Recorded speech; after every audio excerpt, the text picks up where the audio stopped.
Let me introduce our panel: Jacob Kaarsbo, Danish intelligence officer extraordinaire; Wajeeh Lion, geopolitical analyst, Saudi geopolitical analyst. So we're already getting this up. So for those of you who are watching, I have to go off camera in order to use the Wi-Fi as we literally take off from London Heathrow. And I will be monitoring the show. Jacob and Wajeeh are going to be leading the show today. Fortunately, open warfare did not break out because Donald Trump gave them a what? They said 48 more hours before they go to a 7-day ceasefire. I don't know. I can't keep track of nothing. But as you can see, it makes me exhausted because I get up at early morning. All right. So thank you, Debbie, for the safe flight reminder. So Jacob, Wajeeh, you guys know what to do. I'm just going to turn the camera off. Okay. Yeah. Sure, Malcolm. No worries. We'll take care of it. Yeah, Wajeeh. Should we start with the cups? Yeah. What you got? You got the fuck you.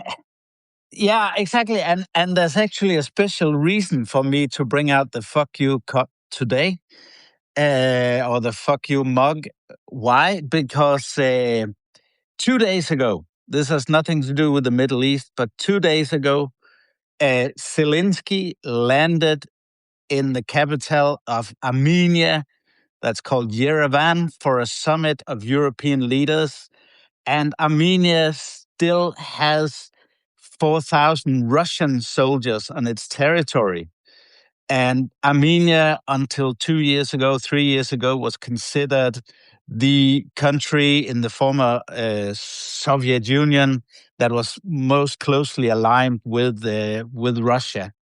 So the fact that they're hosting a European summit and that Zelensky landed there in a Ukrainian plane is the middle finger to Putin. Okay, so that was the reason.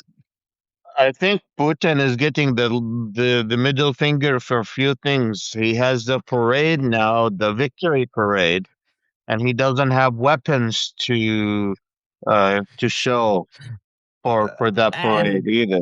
And he can't protect his capital from Ukrainian attacks. So he's desperate for a ceasefire while the parade is going on. Anyway, that was a bit of a side step. Sorry about that. You don't need to be sorry. I'm gonna check the casualty numbers here. It says it was updated last by Al Jazeera on April 27th. That's why I don't have much of update on the casualty board from Al Jazeera. But what we know is oil prices. There was some effort to manipulate the prices of oil yesterday before the market closes by the Trump administration. Where they're like, oh, well, because Trump came out yesterday and he's like, we'll give Iran another 48 hours. Yeah. We'll give you Iran another 48 hours. If they don't do a signed deal, we'll have a war. I'll destroy all the infrastructure. And that was off the face of the earth. That's right. They'll be wiped off of the face of the earth. And so the market kind of responded a little bit by dropping $1 or $2. If it was a week ago, I would have said the price would have dropped $5 to $10, depending where you're at. But the market now is starting to be like, man, shut the fuck up, man. Like they stopped listening to the U.S. president, which is a big deal. This is a huge deal. When I checked Brent crude, it was still 114. As you said, today it's 112. Okay. Yeah, so it dropped $2.30 for Brent crude. WTI dropped $3. Morban dropped $1. but you could see like the drop is very small. The only one that with big drop is Mars, $6. Yeah, yeah, exactly. Well, I guess these statements that are being by Pete Hegseth and the chairman of the Joint Chiefs, that what Iran did yesterday fell below the threshold of renewed war, and that this Project Freedom has nothing to do with an escalation because it's a separate project to the actual war where there's a ceasefire. Yeah, he said that. He said that. That's how Oh that's how God, you insane it is. can't tell me that. No. He said, This is he said this is separate. Project Freedom is separate to the ceasefire from the actual war that was never a war, but whatever, a special military operation. Yeah. yeah, we're So just guiding the ship. We're just guiding the ships through yeah, the blockade we have caused. yeah. Just Yeah. Waji, one on the casualty list, I would say it is quite clear there's stuff going on in Lebanon. So I would watch for those figures when they are updated. They're set to increase both on the Israeli side and the Lebanese side. That's certain after what I've seen this morning. Um, and then yesterday's strike on Fujairah injured three Indian nationals, I believe, in the UAE, I think but not. the Fujairah attack kind of was another strong reminder for all the GCC nations. Maybe we're not as hawkish as we thought we are. Even the most hawkish of them all, the United Arab Emirates, that wants to destroy the Iranian military. Once Fujairah got hit, they're like, well, hold on. Well, do we have enough missiles to send? No, we don't. Is this Do a we good have? idea? Yeah, is this? No, I don't think so. Like so, like you could see their my brains like moving at the real Yeah. time. Meanwhile, the Saudis are like, no, no, no, we want peace, and then they're going to the United States. Could you please just take care of the whole thing and destroy it all? And and poor Kuwait is like the brink of failure because they stopped selling oil to other countries. We're talking about Kuwait. Country was one of the biggest, largest oil producers in the world. Stop wanting to sell oil to any country. Yeah. Exactly. Exactly. Someone asked for a close up of the fuck you mug. It's right here. It's from Ukraine. Ah, Malcolm, you're back on. You're still with us. No Uh, sound. No no sound. sound. Okay, You sorry, I gotta. had that turned off too. Ah, there Um, you I are. just wanted to make a quick comment because yesterday the actual attack count was there were 12 ballistic missiles fired at the United Arab Emirates, two cruise Yeah. missiles, and then a whole mess of loitering munitions, which ended up in culminating hitting Fujairah.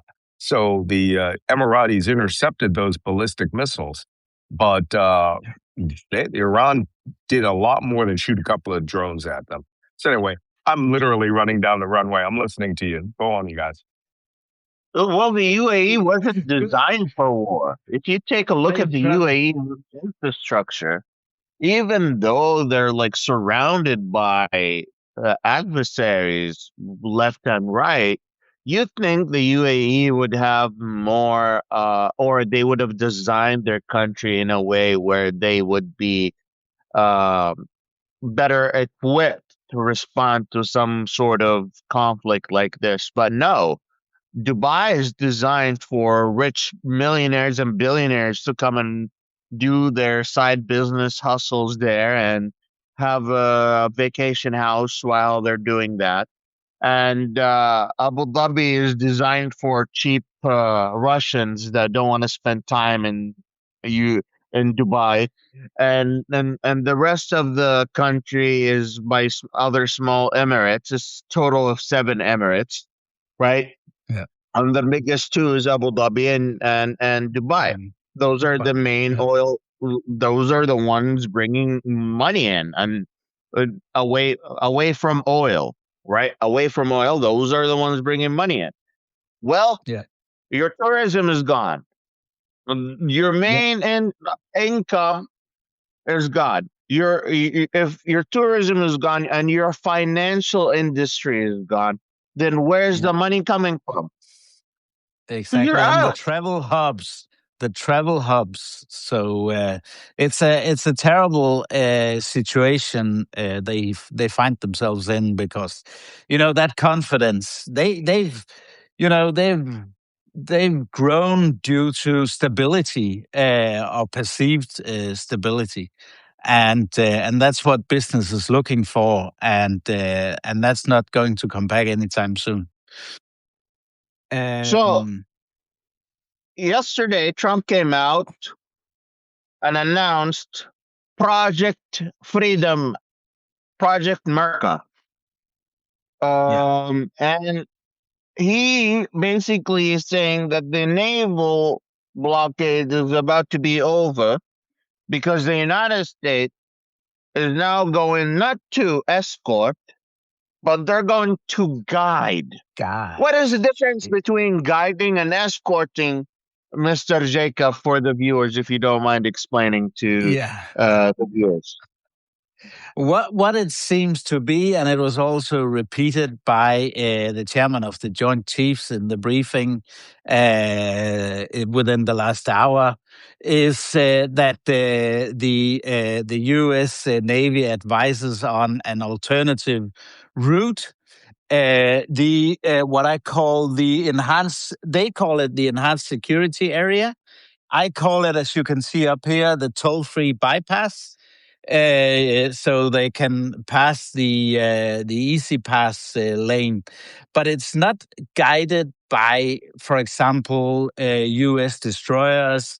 They say there'll be a protective shield above it, but as far as I can tell, none of the big shipping lines or the insurers actually believe that that will provide enough safety to use this narrow strip of water. And I will just show you on the map because I've been doing the drawing on the map. Up here we have the Easy Pass, the Iranian Easy Pass. Here we have the travel separation scheme, where the U.S. Navy has been warning that there are mines and it's not cleared. And here, I hope you can see my green line here. It's just off the top of Oman here, and you have the UAE down here. So this top belongs to Oman, as we've talked about, and it's within Omani territorial waters, and it hugs the coastline here and goes down narrowly here, and it's shallow, it's narrow. There'll only be one-way traffic, and I saw the U.S. Navy urging ships to coordinate with the Omani authorities on VHF. And I can tell you one thing, and it is that the Iranians will be listening in and will make sure that it doesn't start an exodus from the Strait of Hormuz. But to be honest, I don't think the shipping lines believe it, and the insurers.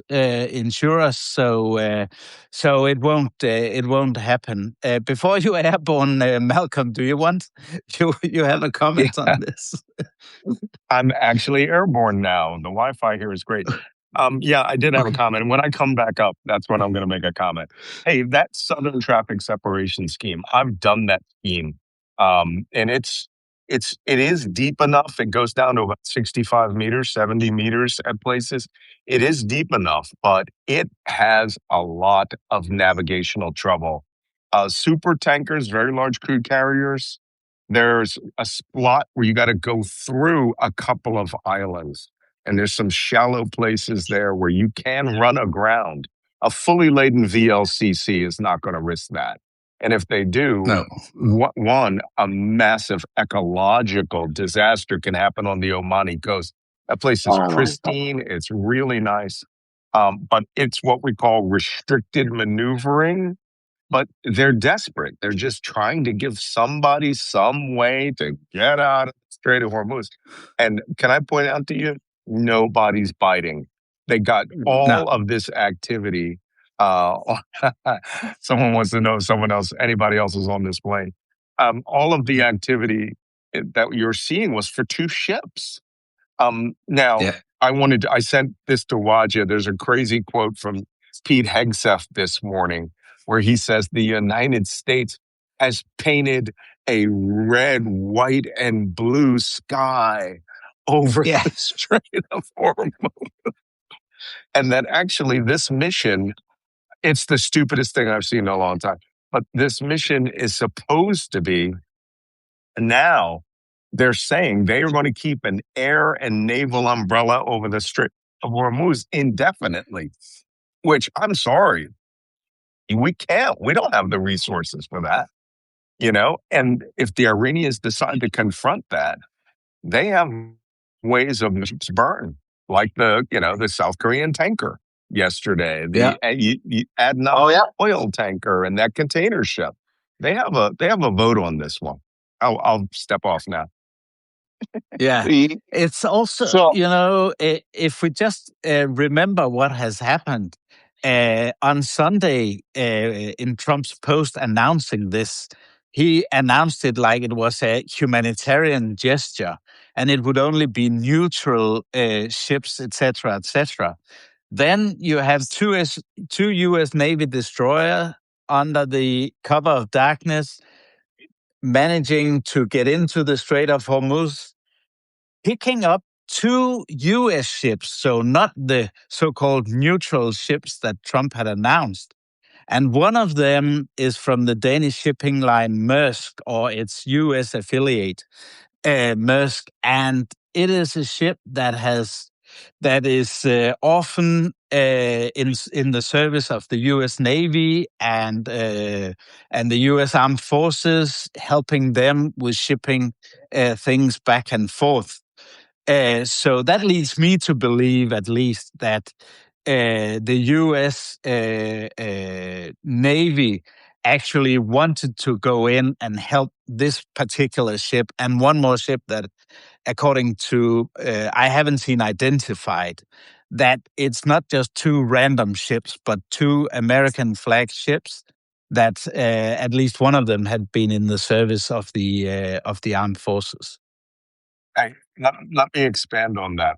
The program is called the Maritime, the Maritime Task Force, and what they are is they're merchant ships that receive money to remain with U.S. flags, right? And they get and coordinate with the U.S. Navy and do priority lifts for the U.S. government. And there were 5 of them in there. One of those ships had U.S. Merchant Marine Academy cadets on it, right? And were there for their summer cruise or their winter cruise and got stuck there. Now, I find it fascinating. Nobody put them on a boat, sent them to an airport, and flew them home, right? Most governments don't do that. So this entire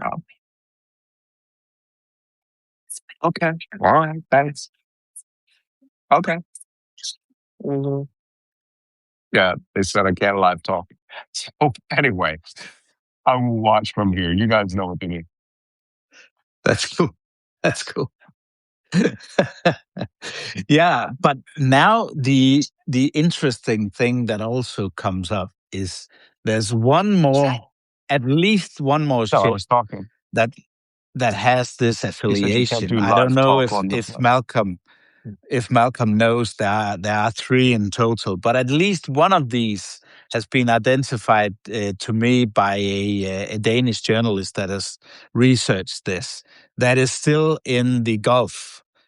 And I was asked whether what that would mean, and I said, this could be that, if the Iranians feel that they need to turn up the volume on all this stuff, that they'll target it specifically because after what has happened, after the two destroyers came in, took out two ships, they'll probably be more aware of other U.S. flagged ships, the 5 in all, and then specifically this one that has also been servicing the U.S. armed forces. So that could lead to specific targeting by Iran. At least that's an elevated risk.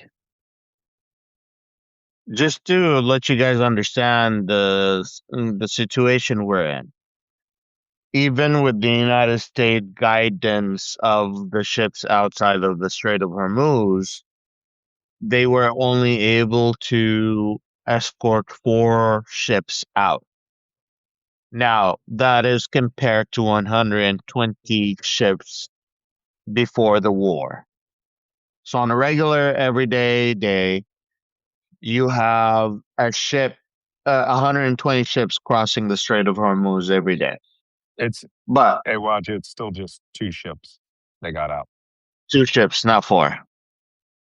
Just Two. FYI, real quick, I just saw the press conference. Pete Hegseth didn't know what kind of machine guns or No. rifles were on the fast attack boats. He didn't know. And He he had had to ask King. General King. Yeah. All right, I'm out. And he I'm out. said, just small machine guns and stuff. It was hilarious. It was I have crazy. to talk to him. So, another thing to note away from the Strait of Hormuz, do you have something else you wanted to add about the Strait of Hormuz? What I will say on that whole situation is that it's on a knife edge, and there could still be escalation. We don't know whether the U.S. will attempt again to get ships out. As long as the U.S. doesn't start targeting Iran proper, and attempt to get other ships out of the strait, I don't think there'll be escalation. But if that happens, and if the U.S. tries to, put some muscle behind their rhetoric, essentially, then there will be escalation, and then the Iranians will do whatever they can to destroy this scheme, the Project Freedom. Okay. I agree with you. I'm just thinking about how I want to introduce the next topic. Well, negotiations and Islamabad is no longer the head of negotiation, and the Islamabad has been set aside in response to the Iranian Foreign Minister Abbas Arachi traveling to Beijing today, where he is seeking Beijing Chinese mediation and support. Meanwhile, the Iranian parliament speaker warned that the new equation of the Strait of Hormuz is still being written, hinting at a further escalation if the U.S. blockade continues. Yeah. So we have, moving from the Strait of Hormuz into diplomacy, the Iranian government is no longer going to do peace talks through Pakistan, because Pakistan is such a Malcolm. Your mic is on. You have a hot mic. Malcolm. Hot mic. Malcolm caught on a hot mic. Malcolm, you're on a hot mic.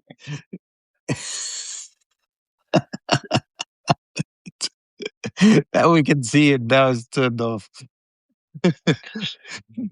Uh, Go that's on, fun. Wajeeh. I so what do you think about the fact that Iran is leaving Islamabad and is heading to China instead of doing their peace talks through Islamabad? What does that signal to you? Well, I think the Iranians want to see if the Chinese can be helpful in any way, and I think the Chinese will. There's a lot of speculation here in Denmark in business circles. I know that I've spoken to a few people that they think that perhaps she could be helpful and perhaps what Besson talked about yesterday, that the Chinese would help loosen up this situation. And I'm saying to them, this is fantasy land, people. They want to see Trump and the Americans, dig this hole even deeper for themselves. The So, beneficiary, they're one of the largest beneficiary of this war. yeah, but I mean, they fantasize.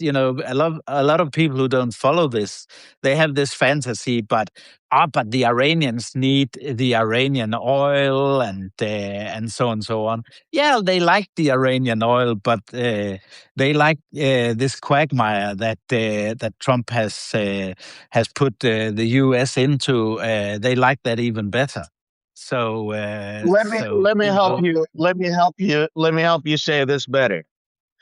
The Trump administration had put the United States in such an awkward position for the rest of the world yeah, that the third world and the European world and anyone that's not the United States is turning to Russia, turning to China, turning to Ukraine to look for alliances. And those are the three countries that are getting the most of the economic and diplomatic alliances. And if you think yeah, about it a little bit, the United States that used to be the one that controlled the peace talks, the United States, the country that used to send aids to countries that needed it because it helps, it's part of the say soft power. All of a sudden, you're looking around, and everyone that was with the United States was hanging out with China, and you're like, "Oh, wow, I thought you're my friend." And you're yeah, like, "Yeah, but for the last 2 years, you've not been a good friend." yeah, exactly. Exactly, and it's actually interesting you say it because there again we have this connection to what's going on in Europe and Ukraine. As I said about the meeting in Armenia, even you would have seen Zelensky. Not only did he say "fuck up" to or "fuck you" to Putin, but also basically to Trump because Putin has been asking Trump for a ceasefire during the parade in Moscow. And Zelensky goes to the camera and says directly to the journalist, he says, but this is Russia and Ukraine talking. No one has asked me. So the Russians shouldn't ask the Americans about this. So basically, basically, Zelensky is saying, fuck you, because Trump said, oh, but I think the Ukrainians should agree to this one day ceasefire during the parade in Moscow. So again, Zelensky the and Trump, Ukrainians is this. You go. Zelensky and Trump are no more a thing. Zelensky Nothing. in the Yeah. first Trump administration, and we know Lev Parnas. He said Trump sent Lev Parnas to Zelensky and to be like, let's do a quid pro quo. And Zelensky was like, what the hell are you talking about, bro? I Yeah. don't do this type of thing. And then all of a sudden, a new administration, Zelensky understood the game. He understood Trump. Ex- yeah. He found an opportunity Yeah. where the United States infrastructure, and I keep saying this again, the United States Achilles heel is the black hole and the Pentagon and the manufacturing industries that are overcharging the US and its allies for the products that the United States are producing. We're like, for example, a bolt that goes on a plane that usually costs That looks very a interesting. few dollars are costing the Pentagon few $100s for that one bolt, not the rest of the plane. Now, think about it this way. Saudi Arabia, United Arab Emirates, and the rest of the Gulf nations have to have precision missiles intercepting a $10,000, $20,000 drone. One of those defense missiles would cost one of these countries $1 million to $2 million minimum. Yeah. You understand the economic game now. Now Saudi Arabia all of a sudden is going, hold on, I can't afford this shit. Even though I'm an oil rich country, I have to stop all my projects at the moment because they're secondary to my national security. And I have to find products to substitute everything that I have wasted within the first 2 months of the war because they've run dry out of air Yeah. defense missiles. Now they have to find not only things to substitute what they have to find it cheaper. Who are they going to? They're going to go directly to Zelensky. Hi, Habibi Zelensky, come over. I can't come to you. I have war. Would you come over for a minute? Zelensky goes, of course, my friend. We are good. We've been trying to do this. Now Zelensky, that was waiting for funds and money from the Trump administration, is no longer wanting the Trump administration. They found their bank. They already got someone that's going to fund their military arsenals to fight the Russians. So all of a sudden, Ukraine equation in this war has shifted from being a sideliner to a main actor. And you know what? Besides being super efficient, because this short and medium range Ukrainian air defense is super efficient. Do you know the cost of the interceptor drones, Wajeeh? Like $5,000, $10,000. The one that Ukraine does, five. 5,000. So it's even 1/4 of the price of the Russian and Iranian Shahid drones. Yeah, makes absolute perfect sense. And not only that, the Saudis are getting trained on how to make it. And not only that, some Ukrainians are going to be in Saudi Arabia to help manufacture it in Saudi Arabia and the UAE, cutting down the production speed and cutting down on the transportation. So Saudi Arabia doesn't have to wait. What happened is Ukraine sent some of their experts, engineers, and they stay there and they train the Saudis for a while because those engineers are needed and wanted back in Ukraine. They're just going to train the Saudis on how to do it, and then they're going to go back. Yeah, exactly. So I was spending some time with some of these people in Ukraine 2 weeks ago, and they are not fooling around. They are super serious and very smart people. So yeah, that's Let me ask you this. not quite like Hexet and his and the likes. When you were in Ukraine, have you heard any chatter about the new Ukrainian Gulf alliances? Well, it's early days, but still, the Ukrainians. It was obvious they felt really a big boost by this diplomatic victory, and this fact that they could show not just in Europe, but worldwide, that they actually have the technology to help out on these things, and that they can actually help defend the Gulf states more efficiently than what the U.S. can do. So that's a huge boost for them, and they're going to make the most of it. And they're just sending the signal around the world, and also to the Europeans that haven't really seen the light yet. That if we want to be safe, and if we want to be able to protect ourselves, we need to be allies with Ukraine. We don't need to let them into our alliance. So the Ukrainians, fortunately, are quite sick of listening to that. So it's now also the other way around, where we in Europe have to say to ourselves, well, we need Ukraine on our side, and that's what will help us help ourselves. I mean, the simple thing is, Ukraine has the strongest army in Europe.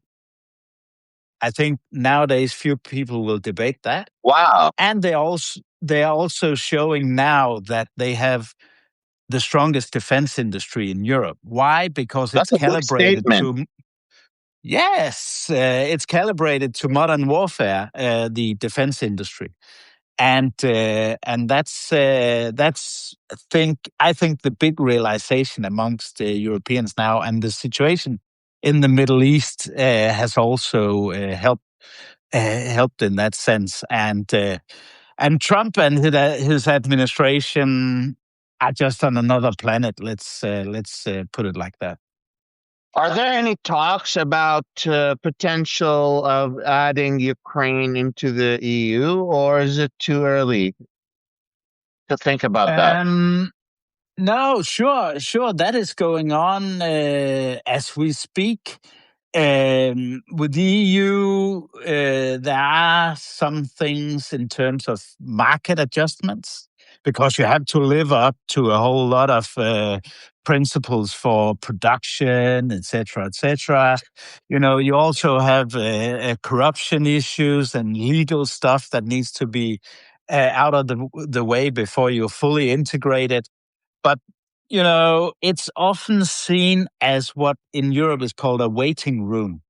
But the Europeans acknowledge now that we need to do more to show that Ukraine is really part of the club, and that instead of Ukraine waiting outside, I think it looks more like they're taking Ukraine into the EU, and then waiting to give them full access to some parts of the union.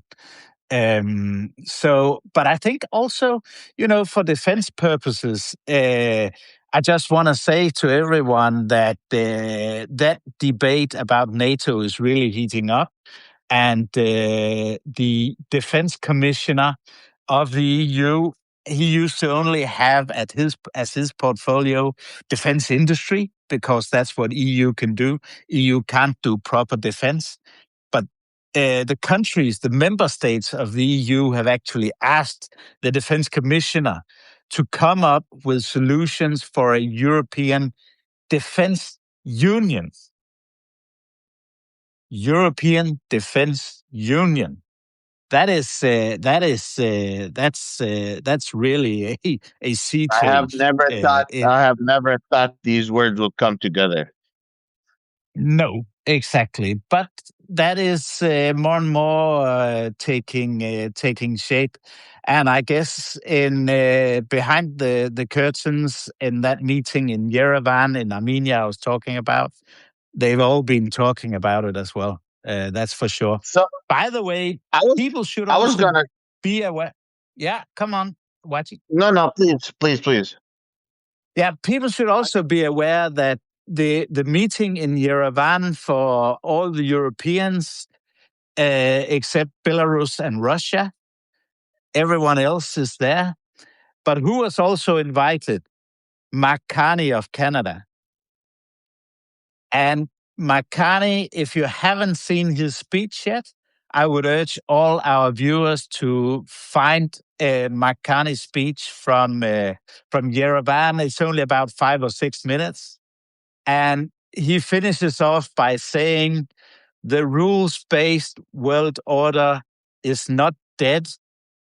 It will be resurrected under European leadership. I wouldn't be surprised. No, I wouldn't be surprised. I was going to, because you mentioned NATO. The reason I didn't go into NATO first before the EU is because Trump made it seem at this point that Ukraine is not welcome in NATO, especially that he's so allied with the Russian Putin that, and Putin doesn't want Ukraine and NATO, and that's why I didn't bring it up. Do you think that's going away as well? Like the European nations don't care and they will add Ukraine whether Trump's like it or not, or they will wait until Trump goes away and then add Ukraine? I think that's one of the reasons why the Europeans are thinking outside of NATO That's what. and not so much inside of NATO, because you cannot have a country inside of NATO where the US isn't fully on board. It's an unanimous decision, and that won't happen. Actually, when I was in Kiev exactly 2 years ago, in early May, the Ukrainians were still talking about NATO as this bright and shiny city on the hill that they were hoping to be let into that exclusive club. And I have to confess, already then I said to the Ukrainians, also some very high-ranking politicians, I said, sorry, but you might as well forget about it. Why? Because the Biden administration is too weak. They don't dare letting you into NATO. And if Biden and the Democrats lose the next elections, I can tell you 100% Trump won't let Ukraine into NATO. So I said, there's no light at the end of the tunnel. We have to think about something else. And that's also why you've heard French President Macron more and more talk about the common defense clause in the EU. Because even though EU is not a defense union yet, and the EU doesn't have the tools to defend one for all and all for one, like in NATO, there is actually a clause in the treaty saying that we must. So Macron and others are talking about more and more, how do we actually fill out that clause in the EU treaty? So that is super Jacob, interesting. can you hear me? Yes, we can hear you. Yeah, Okay. I've been listening. Hey, one of the things that has been proposed recently for Ukraine is to become part of the European Defense Union, which people are Yep. proposing that Europe create its own soft version of NATO. And they're now part of a big thing called the Joint Inter-Europe Counter Drone Defense Initiative, where the Yeah. Ukrainians are going to actually be leading that. So that's NATO will eventually have Ukraine in it. It's a question of getting rid of Trump. Makes sense. And that's Yeah. that's what Jacob was saying a second ago, that there was the defense union and how Ukraine could join us through that. He was just saying that literally a second ago, but you got disconnected. Um, the next question regarding that though is, okay, what's you have Europe the EU defense clause, right? You would think that first of all, Macron has already mentioned that he's going to make 1,000 nuclear bombs and spread them across the EU because the United States is pulling away. So, like, Macron is already thinking about how, like you, like what you say, he's thinking about like how are we gonna do this without the United States? The United States has most of its uh, bases because of World War II in the EU, especially Germany, where we depend on their bases for fixing our U.S. equipment, whether it's planes, whether it's ships, whether it's tanks, Soldiers, injured soldiers. and they all go to the EU because it's such a well infrastructured nations with highly skilled workers, and it allows them to have access to these strategic bases. Trump's saying he's going to pull out more than 5,000 troops right now from Germany. Yeah. The the strategic calculus has changed for Europe. Yeah. Are they finding it like difficult to comprehend, or are they have they gone past that, or started planning on their own? I think most Europeans are actually realizing what's going on and taking this threat from the extreme right more seriously than what we have, and that is also why Denmark and 7 other countries have actually signed a uh, uh, defense treaty or defense agreement with France for nuclear sharing. So we are part of the French nuclear umbrella now as well. And more countries, more European countries will be let into this framework. And as I've discussed on my private Q&As for paid subscribers, what is happening in Europe is also that um, more countries are realizing this need to have an alternative to US that we can't rely on, and that's why these arrangements are coming up. And the super interesting thing is that even the UK is part of that agreement with France. Now, the UK have their own nuclear deterrent, but it's actually based on US tech, and it's also held within the NATO command structure.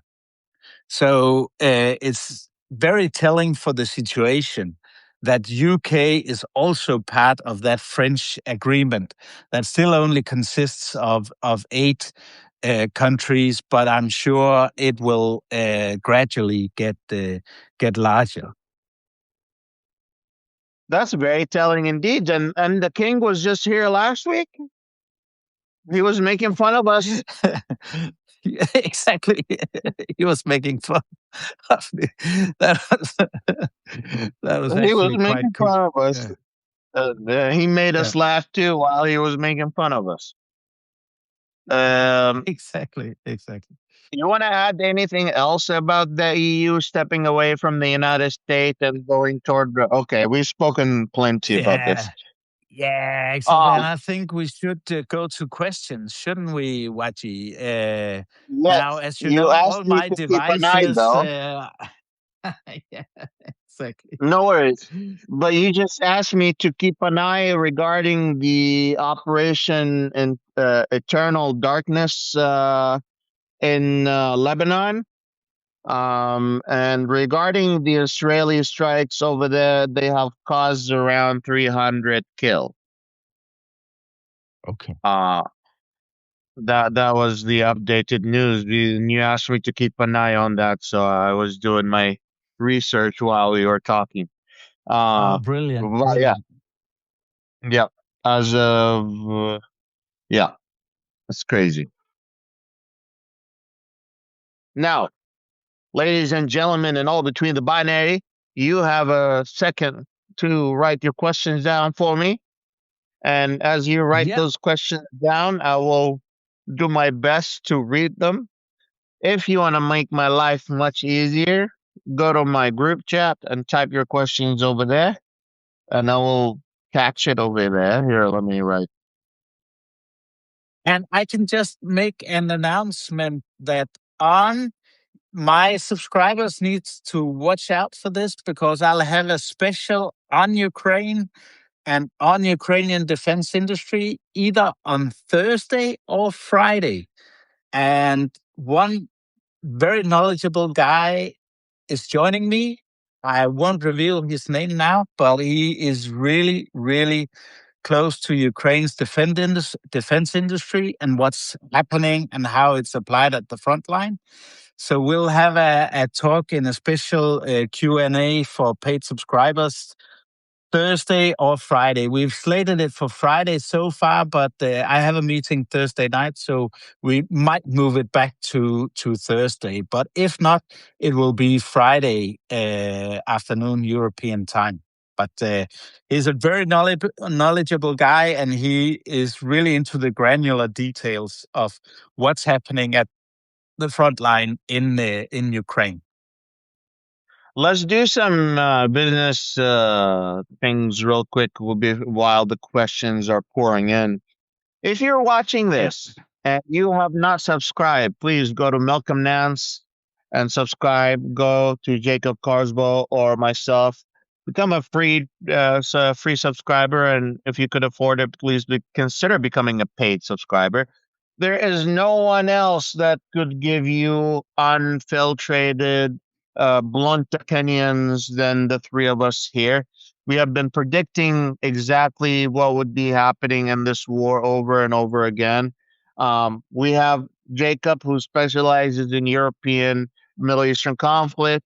Malcolm, who's been serving every war since the first Gulf War to the current Ukrainian war and survived every single one of them.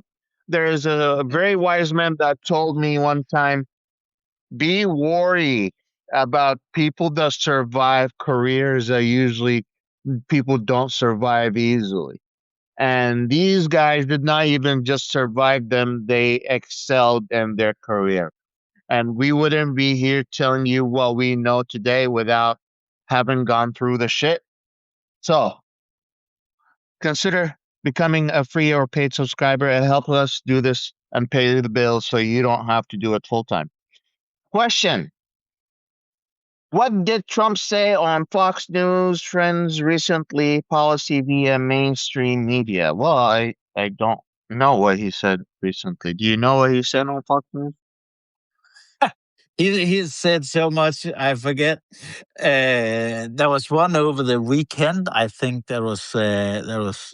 Yeah, they are all crazy. And so I don't know what the subject it was on. But I think it wasn't it on Fox News where he said that Iran would be wiped off the face of the earth or some nonsense like that. I think so. We in 1 hour we'll take out all the electric plants. 1 hour. In another hour we take out everything else. One person says, do you think the US is trying to test the waters just to see what is left of Iranian defenses? I don't think so. What do you think? No, I don't think so. I think this is more of a PR stunt, to be honest, because when they made the ceasefire, it was actually the Trump administration that drove it, because the Iranians still have means to escalate this war. And I think that's really what the Americans are afraid of. And, they're really under a lot of pressure due to the new situation, the new reality in the Strait of Hormuz. And this seems like a desperate attempt to do something. And as we've said, as Malcolm said, he knows about all this stuff more than I do. But it's not going to work. It's not feasible because for Iran, it's sufficient to be able to keep the Strait insecure. Whereas to create security takes many more resources, and the US don't have the resources to secure the Strait.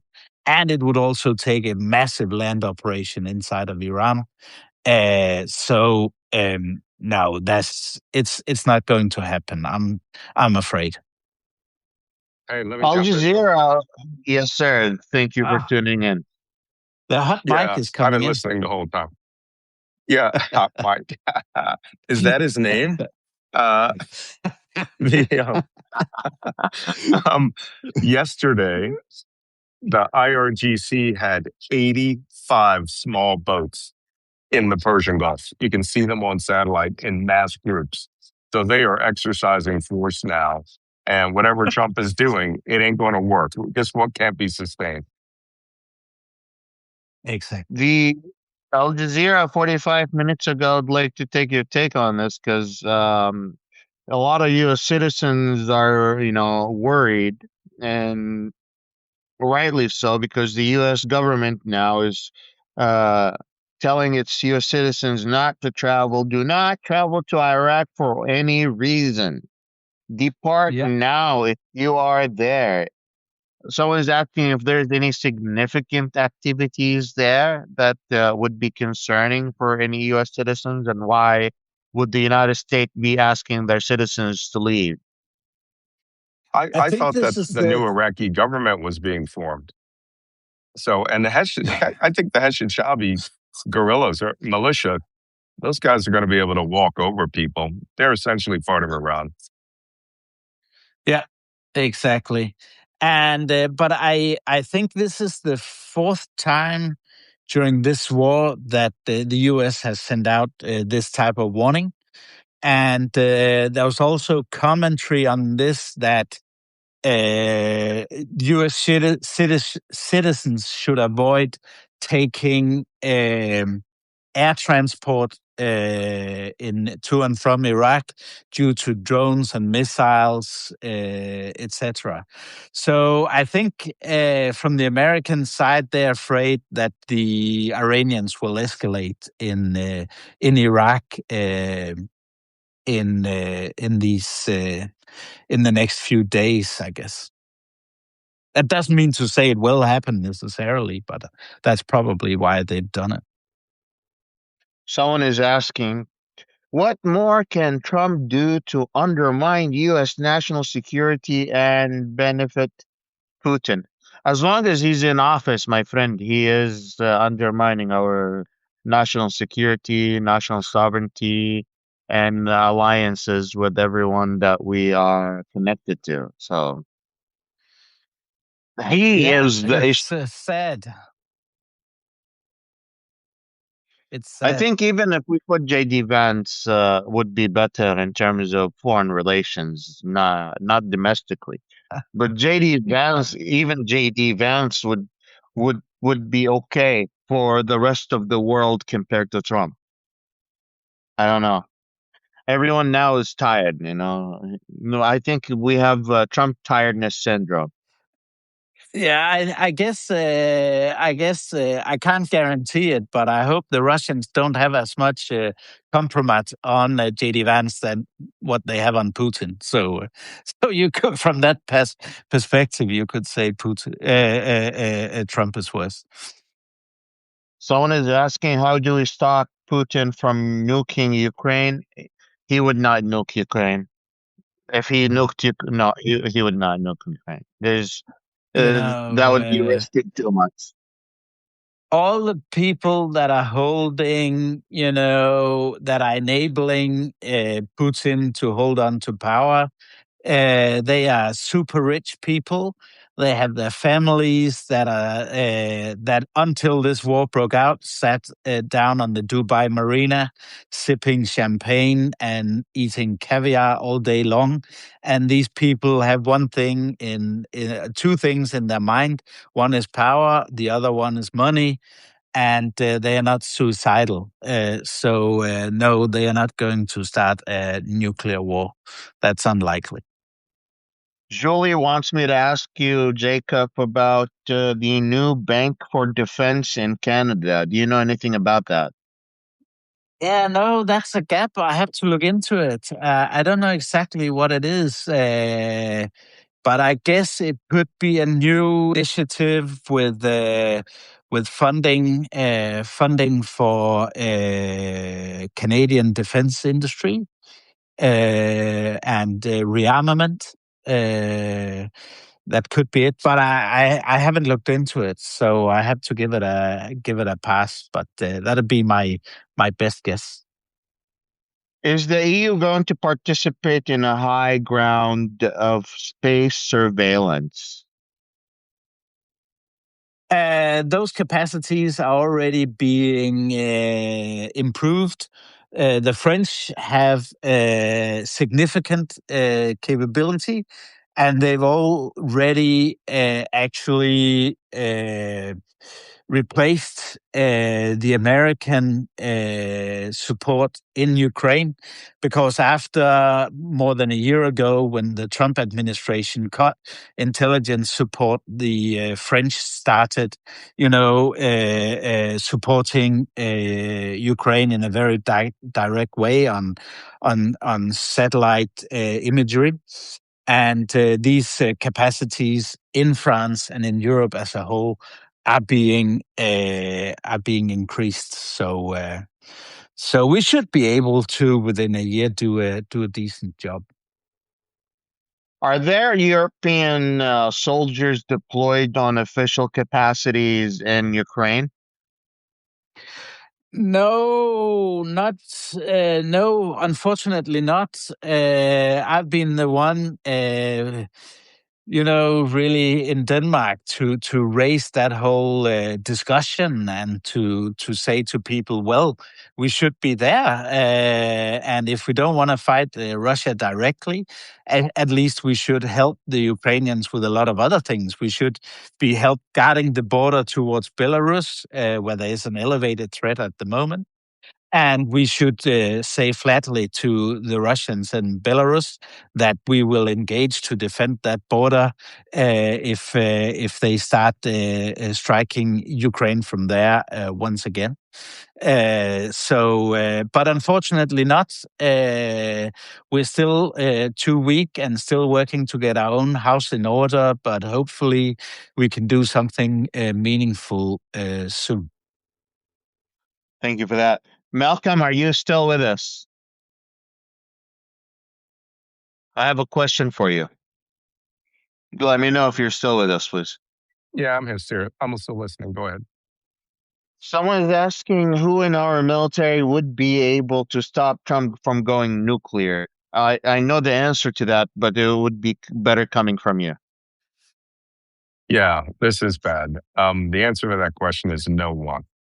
The president is a nuclear monarch. If he wants to, with almost out any reason, he can authorize a nuclear strike.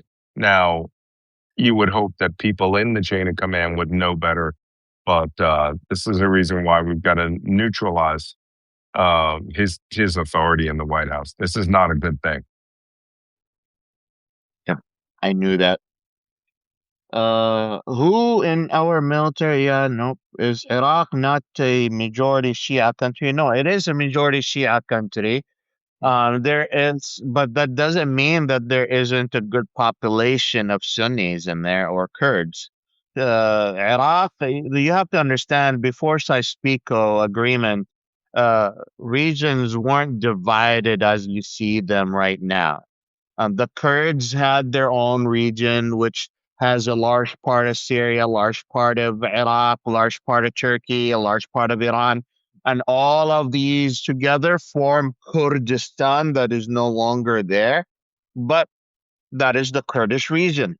You have areas in Iraq where you have a majority Shi'i, but Iraq is majority Shi'i people because that's the largest population of Iraq. But that doesn't mean there is a lot of Sunnis in Iraq that live there or Sufis, and Sufis could be Sunni or Shi'i. The thing is, the picture is much more complicated than the lines that you see drawn on the sand. And Yeah. if you are just gonna look at those lines without any historical context to who's living in which region, you're going to be blindsided by those flags and lines. Do you have anything to add to that? Yeah, I mean, it's very important to say also that the only time in Iraq where we've actually seen stability was when the U.S. surge happened, where under General Petraeus, actually, they had these tribal councils that were actually running security in the Sunni areas in the western and northern part of Iraq, and then they could require help, or they could call for help by the U.S. forces. But actually, they were the ones that were controlling the security situation. But that all was wrecked when Obama pulled out U.S. forces haphazardly when he came to power. And that is after that where we saw the Islamic State take over Western and Northern Iraq. And because the West didn't want to engage directly in combating the Islamic State, guess who they recruited? They recruited the Iranian sponsored Shia militia. And that's why they've been running the security situation in the Sunni areas in western and northern Iraq. And that's a recipe for a lot of bad things. But let's let's cross that bridge some other day. Yep. Someone is asking how could the Australians and the Japanese and the Korean join a new NATO? And I would say by forming a new alliances outside of NATO. It's way easier for these countries to create their own security alliances, and include countries who are inside of NATO to join them. But it's for you to join NATO, you have to have unanimous support from all of the sitting members and NATO, and that is just a headache. You could just imagine how much lobbying and money and effort it would take for any of these countries to try to join NATO. That's why you keep seeing countries forming their own alliances. Just 15, 30 minutes ago, we were talking about why it would be easier for Ukraine to join a EU security alliance than to join NATO. Jacob himself was talking about he was in Ukraine and he met with the Ukrainian echelons in the military and in the political arena. And he was asked about how likely it is for Ukraine to join NATO. Would you repeat your answer, Jacob? Yeah, what I said back then, it wasn't realistic because point one, the Democrats and Joe Biden are too weak. They didn't dare doing it, and Trump and the Trump administration for sure wouldn't do it for political reasons. So, yeah, it's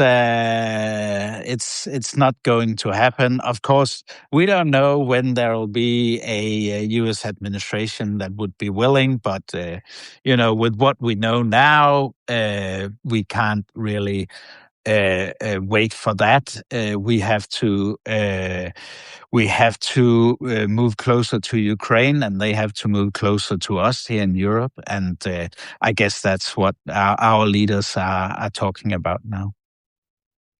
Someone is saying Kurdistan exists. Yes, it exists, but not with its original old time borders. It's much smaller than what it is used to be. Where is the CIA in all of this? Malcolm, I want to talk about the CIA and Trump a little bit. Yeah, you would wonder where they are. We have no idea where they are. They're Tulsi Gabbard has disappeared. John Radcliffe appears to be working for Pete Hegseth. So I find this fascinating that they're a junior agency. Yeah, Yeah, they practically don't exist anymore. yeah. It's quite interesting. You have the U.S. involved in a hot war, and the director for national security, Tulsi Gabbard, is nowhere to be seen. That's that's interesting. But she would probably I do can't more wait to take damage over that than job. Yeah, Tulsi Gabbard give him the would job. probably. She would do more damage than she would help. So it's just as well that she doesn't engage. But I've seen, Reuters are reporting today that the intelligence assessments from the CIA show that the Iranian nuclear program hasn't been set back substantially since this summer, and a presumptuous breakout time is the same as it was this summer. So all this to no avail on that dossier. Gentlemen, do you have anything you want to add for this episode? I think we're all good. I think we're all good, Wajeeh. I'm I good. don't know whether Malcolm can say he's got the pillow out. I'm not gonna be jet lagged tomorrow. I'm gonna go home tonight. I'll be back at 4, and I'll be asleep I'll be fresh in the morning. So thanks everybody for coming. Go ahead, sign us out, guys. Thank you for See you tuning in, tomorrow, everyone. Malcolm. Again, if you're watching this on YouTube, you are watching a recording. Please subscribe, like, comment, and then come to Substack and subscribe to our channel on Substack. It helps us do this full time, so you don't have to do it full time. And we give you the blunt news without making it cute or without making it nice. We give you the facts as they are. We'll see you tomorrow. I wish you a safe travel, Malcolm, and thanks for tuning in. Bye bye. See you.